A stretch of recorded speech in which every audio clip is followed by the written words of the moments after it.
Bro, got it. I'm gonna leave. I'm gonna make them laugh. Okay, it's on. It's on now. We can cut all this off. Okay. Welcome to another segment of my video blog called In His Own Words. And today I'm here with Mario, and he's going to talk to us a little bit about recidivism. And for those of you who don't know, recidivism is just the rate at which people who have been released from prison go back to prison. So, Mario, why do you think recidivism is so high in the United States? Well, actually, the reason recidivism is so high in the United States because once we're released from prison, it's hard for us to find employment. Everybody want to do a background check, and for the certain crimes you committed when you was living as a knucklehead, they want to hold that against you. They never really give you a chance to try to better yourself. So really it's like our back be against the wall and our hands being forced to turn right back into a life of crime. You really don't have any options. It's either keep filling out applications, keep getting turned down, keep getting frustrated, and you're in a lose-lose situation. Okay. How do you think policies like, you can't get housing, or you can't find jobs, or, just different various things that convicted felons aren't allowed to have, how do you think those types of policies contribute to the high recidivism rate? Because once again, it also leads back to, once we get out of prison with these certain crimes we committed, now don't get me wrong, which it is our decision to do what we did, so it is our fault not shifting that weight on nobody. But if the world want the crime rate to drop,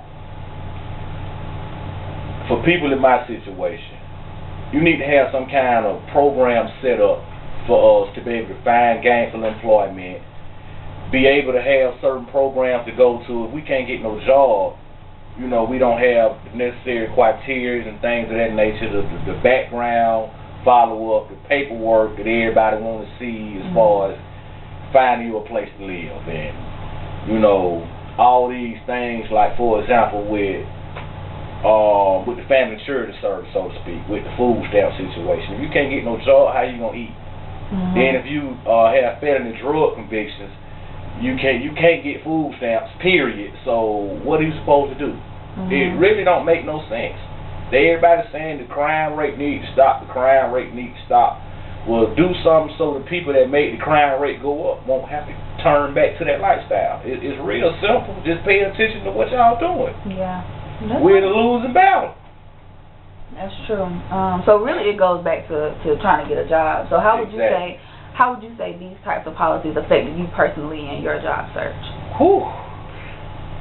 Oh boy, I got the brain storm on that one, but not long. Well, me personally, my job search, with the things I've done, like for example, I went and did a drug test and the application process, interview, the whole nine, for a place called General Mills, the cereal company people.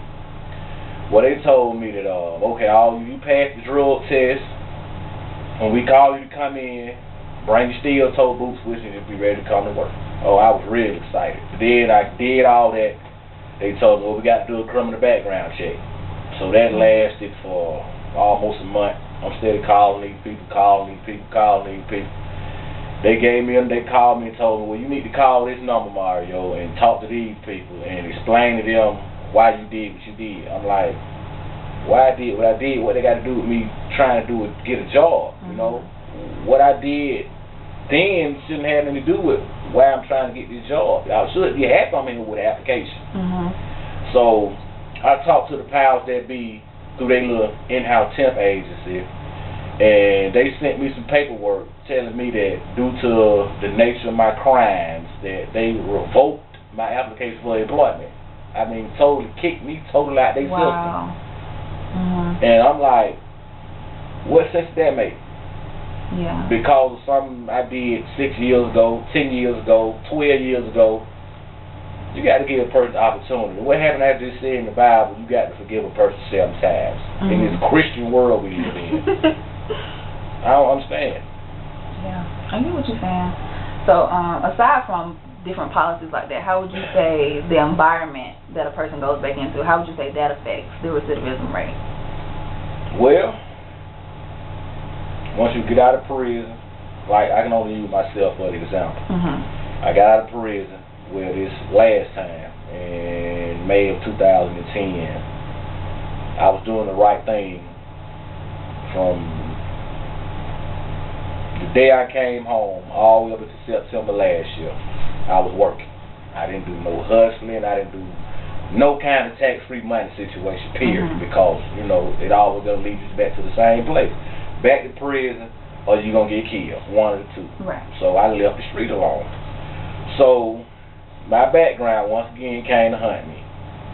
I lost my job I had for over 2 years. So it put me right back in the same environment that I was in, around the same knuckleheads, all my same homeboys that's hustling and doing this, that, and the third. So if everybody keeps slamming the door in my face while I'm trying to do something positive, it's only going to lead me right back to the environment that I know to get some money. So when it all hit the fan, which I hope it don't be asking me why I did it. Y'all didn't give me any other choice. Right. I got kids to take care of. What am I supposed to do? So it's like you don't have no other way to go. No other route to take. Okay. So in a perfect world, what would you say would help reduce the recidivism rate? Start giving convicted felons the time to get their life together. If they're willing to come in and do an application, hire. And I'm pretty sure you'll have more strong, willful, hard-working employees than these people that don't have records, because we don't want to go back to prison. We really don't want to be out here selling drugs and robbing and killing people again, because we done been there, done that. You got to grow out. You got to grow out of that old little boy stage to try to get to live in a productive, honest lifestyle. So it's all about creating opportunity. Exactly. So if you don't give me any opportunity, what do you expect me to do? I'm going to run back up in your house, I'm going to go buy me some more cocaine and get back at the stove and do 360s in the pot. I understand. It is what it is. All right. Well, thank you so much. All right.